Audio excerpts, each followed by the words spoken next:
Greetings, nerdlings, and welcome to AmalgamNation Presents World of Lorecraft, Racecraft, Kobold Edition, or Kobold. Kobolds are rat-like humanoids that dwell in underground tunnels and spend their lives mining, primarily for gold.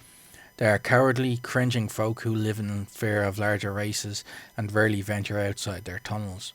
However, while not powerful individually, they congregate in large numbers and can prove a nuisance and occasionally a danger. Kobolds live in tunnels going deep into the Alterac and Redridge mountains. Kobolds are most at home in the dark underground as bright light causes them discomfort. As they cannot, however, see perfectly in the dark, kobolds also have a great affinity for candles. Kobolds are cowardly and flee from most combat.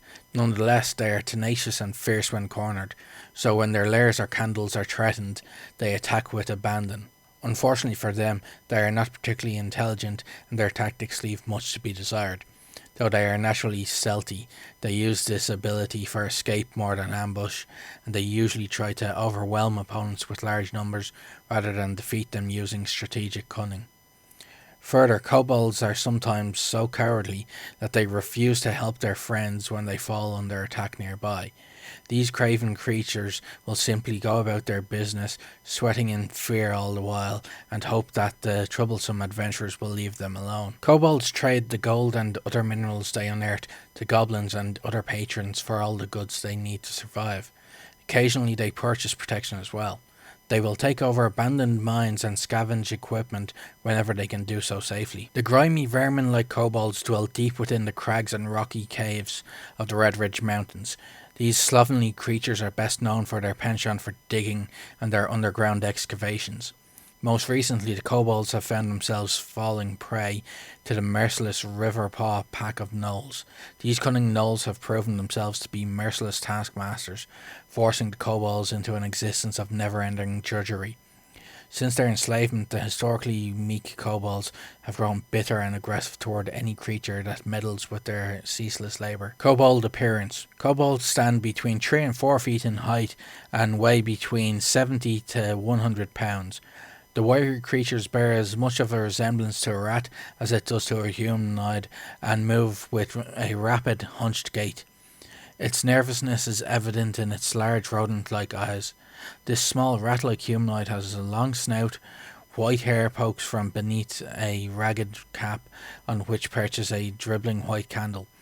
It hoists a leather pack over its left shoulder and the mining pick over its right. Its eyes glitter with wariness. Kobold society. Kobolds form loose clan lineages based on bloodline. There is no marriage. Young individuals migrate between nests or between larger warrens. Kobolds of all ages prefer to sleep in large groups. While there is no overt structure of government, kobolds organise in loose groups to plan out digs and scavenging. While not particularly bright, kobolds have keen senses and a good ability to read situations. One of their significant accomplishments is their alliance with the Harpies. Kobolds offer equipment they scavenge in return for information. The two races protect one another by proximity. Kobolds first try to avoid combat if at all possible. Traps are used to gather small food animals and protect their warrens. When pressed, kobolds will flood over a target looking to bite at vulnerable points. When facing a significant threat, they will abandon their nests and young. The race's knack with stealth and comfort in underground environments makes it well suited to rogue and scout classes. Many kobolds wear helmets that sport lit candles. These serve as more than just light sources, for kobolds develop an attachment to their candles and the light they shed. When a kobold wears or holds a lit candle, it gains morale. However, it doesn't take much to extinguish one of these candles. Kobolds speak Low Common and occasionally learn the languages of their big scary neighbours. Kobold relations. Kobolds prefer to remain among their own kind. Many have a fear of the world above ground and of the races that live there. They are comfortable with their existence in the mines, chipping away with their picks and admiring each other's candles.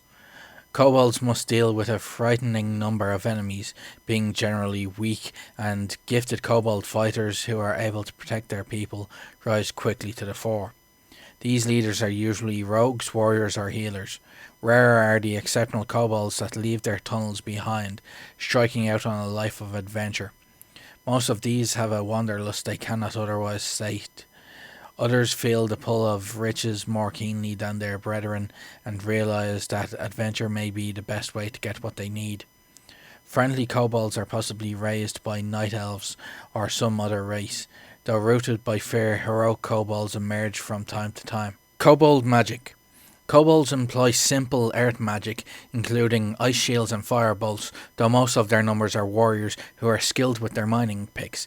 Their style of fighting involves attacking with as many allies as possible and beating the ever-living shit out of the persons with the aforementioned mining picks. Kobold geomancers are able to enslave trogs, as the trogs are creatures of the earth. Thank you for watching, and as always remember, play to game and game to play.